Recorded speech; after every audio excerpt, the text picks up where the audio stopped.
आज हम आपको 7 चैप्टर 10 क्लास का क्या नाम है, कोऑर्डिनेट ज्योमेट्री नाम है, वो पढ़ाने जा रहे हैं। इसमें मैंने आपको कुछ क्वेश्चंस कराए थे। 7.1 के कितने क्वेश्चन हो गए थे बच्चों?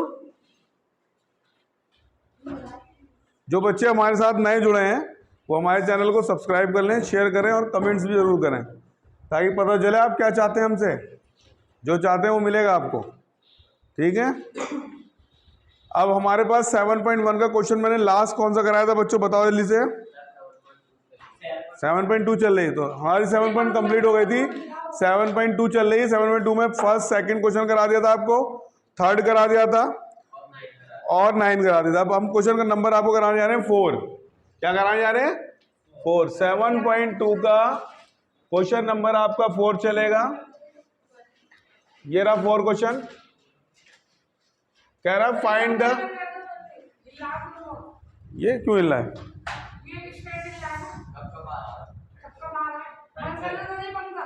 पंखे वाला बंद करके पीछे खोल दो।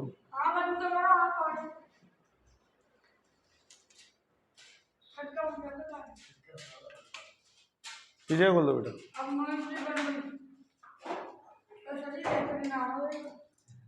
हाँ भाई 7.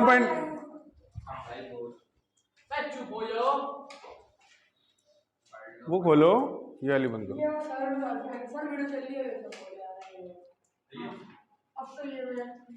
हाँ भाई क्वेश्चन नंबर हमारे पास जो है 7.2 का 4 है। इसमें कह रहा है कि फाइंड द रेशियो, आपकी रेशियो मालूम करना है आपको।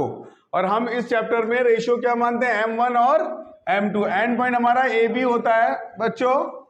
एंड पॉइंट के कोऑर्डिनेट्स हमें जो दिए हुए हैं वो दिए हुए -3 और 10, 6 और -8। और हमें जो सेक्शन करने वाला पॉइंट है P, इसके पॉइंट भी दिए हुए -1 और 6। कह रहा रेशियो मालूम करो, यानी M1 और M2 मालूम करना है। अगर ऐसा सवाल आता है तो सबसे पहले रेशियो को हम K मान लेते हैं। क्या मान लेते हैं? K मान लेते हैं। यहां पे लिखेंगे लेट M1 अपॉन में M2 is equal to K। और आप जानते हैं एंड पॉइंट आपको दिए हुए पहले से, A बराबर दिया आपको -3, 10 और B इज इक्वल, B आपके B के पॉइंट क्या दिए हुए? 6 और -8। अब आपको P के पॉइंट भी गिवन है। जब कभी भी रेशियो पूछेगा तो 3 चीजें दी गई होंगी। एक एंड पॉइंट के कोऑर्डिनेट दिए होंगे, दूसरा जहां से सेक्शन हो रहा है लाइन उसके भी पॉइंट दिए होंगे। ये 3 तरह का क्वेश्चन आता है, या तो दोनों पॉइंट दिए होंगे सेक्शन के, या ये सेक्शन जिस पॉइंट से हो रहा है एक्स एक्सिस पे होगा या वाई एक्सिस पे होगा। अगर एक्स एक्सिस पे हो रहा है सेक्शन, यानी P पॉइंट अगर लाई करता है ऑन एक्स एक्सिस, किस पे लाई करता है? On an axis, x axis लाई करता है, तो P के पॉइंट निकलते हैं x0। ध्यान रखना, इसमें भी सवाल आ सकता है। और अगर ये P पॉइंट लाई करेगा किस पे? y एक्सिस पे। x एक्सिस पे लाई ना करके किस पे करेगा? y एक्सिस पे। तो ऐसी हालत में y का कोई ना कोई पॉइंट निकलेगा, x0 होगा। या फिर ऐसे आएगा जैसे कि आपको ये दिया हुआ है, या फिर ऐसे आएगा जैसे आपको ये दिया हुआ है, या फिर आपको ये और ये आएगा। इन तीनों में से कोई सा एक सवाल आएगा। तो इसमें हम इसको यूज कैसे करते हैं, क्या तरीका यूज करने का? बहुत आसान तरीका यूज करने का। हम क्या करते हैं, जो गिवन पॉइंट हो, जैसे एक्स एक्सिस पे काट रहा है तो एक्स की वैल्यू दी होगी, वाई वैल्यू नहीं दी होगी, तो वाई की वैल्यू से आंसर निकालेंगे, वाई की वैल्यू लगाएंगे। और इसमें एक्स की वैल्यू दी है तो इसकी एक्स की वैल्यू लगाएंगे। क्योंकि मैं तुम्हें पहले ही फार्मूला लिखवा चुका हूं कि आपको M1 M2 निकालने के 2 फार्मूले हैं। एक सेक्शन के x वाला फार्मूला सेक्शन कोऑर्डिनेट का, और एक y वाला फार्मूला। याद होगा आपको कि k x2 plus x1 upon में k प्लस 1। अगर आपको x की वैल्यू गिवन है तो आप ये वाला फार्मूला लगाएंगे, और अगर y की वैल्यू गिवन होगी k y2 plus y1 upon में k प्लस 1, ये वाला फार्मूला लगाएंगे। ठीक है बच्चों। लेकिन अगर दोनों वैल्यू गिवन है, जैसे इस क्वेश्चन में दोनों वैल्यू गिवन है, तो फिर आप आजाद हैं। आप आजाद हैं, आप x का भी लगा सकते हैं, और क्योंकि आपको दोनों वैल्यू गिवन है, -1 भी x की वैल्यू गिवन है और y की वैल्यू 6 भी गिवन है आपको। सही आ रहा है भाई? तो आपको दोनों वैल्यू गिवन है, -1 भी और x भी और 6 भी। इधर देखो भाई फरमान, x बराबर -1 और y बराबर 6 दोनों दिए हुए हैं, तो आप आजाद हैं, ये वाला फार्मूला भी यूज कर सकते हैं और ये वाला भी यूज कर सकते हैं। और अगर से ये वाली कंडीशन होगी कि P जो लाई करेगा ऑन एक्स एक्सिस, तो सिर्फ आप कौन सा फार्मूला लगा सकते हैं? y का। और अगर ऑन वाई एक्सिस है तो कौन सा फॉर्मूला लगा सकते हैं आप? सिर्फ एक्स का, क्योंकि एक्स का पॉइंट गिवन होगा। ये 3 तरह से सवाल आ सकता है, इसके अलावा चौथे तरीके से सवाल पेपर में नहीं आएगा। तो मैं इसमें से अलग तरीका उठा रहा हूं और इसमें भी आपसे चूज कर रहा हूं कि बताइए एक्स की वैल्यू पुट करूं या वाई की वैल्यू वाला फॉर्मूला लगाऊं, कौन सा लगाऊं? वाई वाला फॉर्मूला होता है वाई इज इक्वल टू के वाई टू प्लस में वाई वन अपॉन में के plus one. Is it clear? अब y की वैल्यू यहाँ क्या दे रखी है? 6, यहाँ 6 लिख देंगे, k ऐसे ही रखा जाएगा। y2 यहाँ कितना दिया? y2 ये होता है x1, ये y1, ये होता है x2 और ये y2 के कोऑर्डिनेट होते हैं। y2 का कोऑर्डिनेट क्या दिया हुआ है आपका? उसके बाद प्लस का निशान। y1 क्या दिया हुआ है यहाँ पे आपको? 10 और अपॉन में क्या लिखा है? k plus 1। अभी इस लाइन में सिर्फ आप मल्टीप्लाई करके खोलेंगे, plus minus minus 8k plus में 10 अपॉन में k प्लस में 1, इसके अपॉन में 1 डालेंगे, क्रॉस मल्टीप्लीकेशन कराएंगे तो आपके पास क्या आ जाएगा बच्चों? आंसर तो अभी 2-3 अभी स्टेप और है। ये 6 के साथ उठ के k प्लस 1 यहां पर आ जाएगा। अच्छा, अब 1 उठा के इधर ले जाएंगे, कोई फर्क पड़ेगा?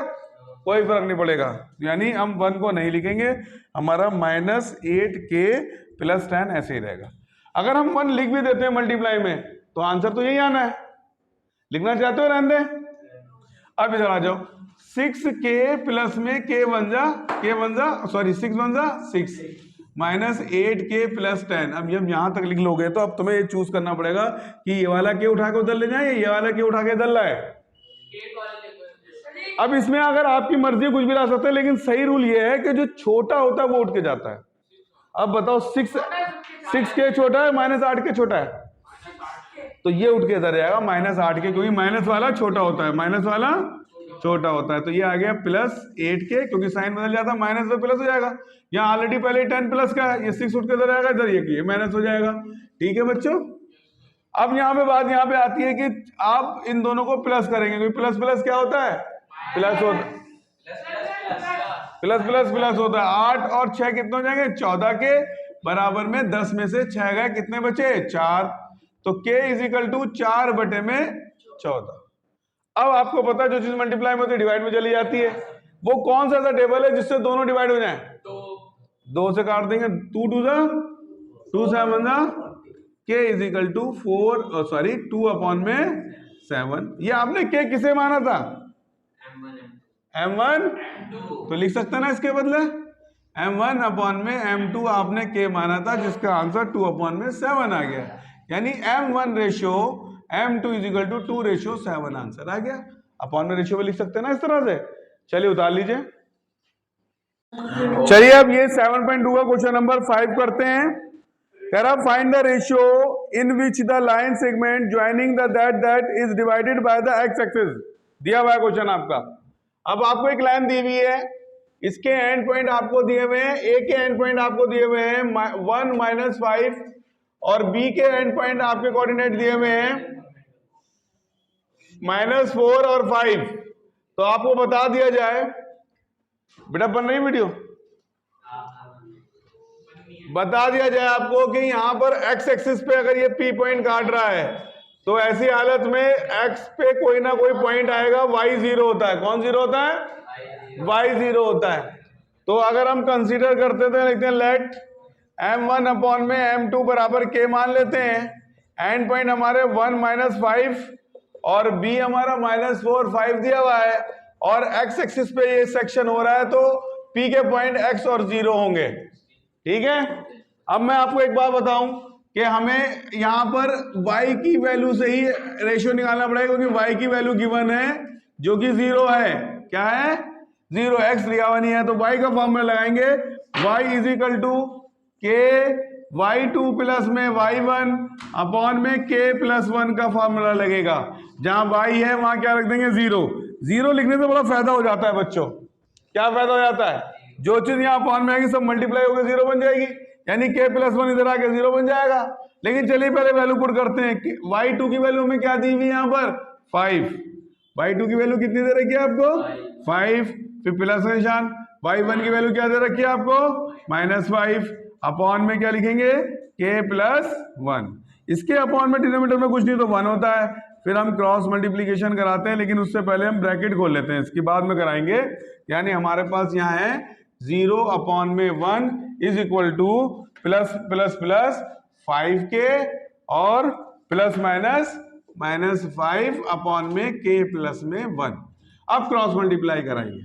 0 से अगर आप मल्टीप्लाई कराते हैं k प्लस 1 की, तो आंसर क्या आ जाता है बच्चों? 0। और 1 से मल्टीप्लाई करेंगे, कोई फर्क पड़ेगा यहाँ पर? नहीं पड़ेगा। तो अब आपको पता है k की वैल्यू जब निकालते हैं या x की वैल्यू निकालते हैं, जो चीज यहाँ प्लस माइनस होके होती है, इधर आके निशान बदल जाते हैं, और जो मल्टीप्लाई होती है अपॉन में लिख देते हैं। पहले आप क्या 5 को उठा के इधर लेके आएंगे, प्लस का हो जाएगा, 0 लिखते हैं नहीं, और जो 5 मल्टीप्लाई में उसे अपॉन में लेके आएंगे, और 5 से 5 कैंसिल आउट हो जाएगा, k बराबर 1/1 बचेगा। और आपने k क्या माना था? m1 अपॉन में m2 बराबर आपने k माना था। क्या माना था? k, जो कि आपका रेशियो क्या निकल गया?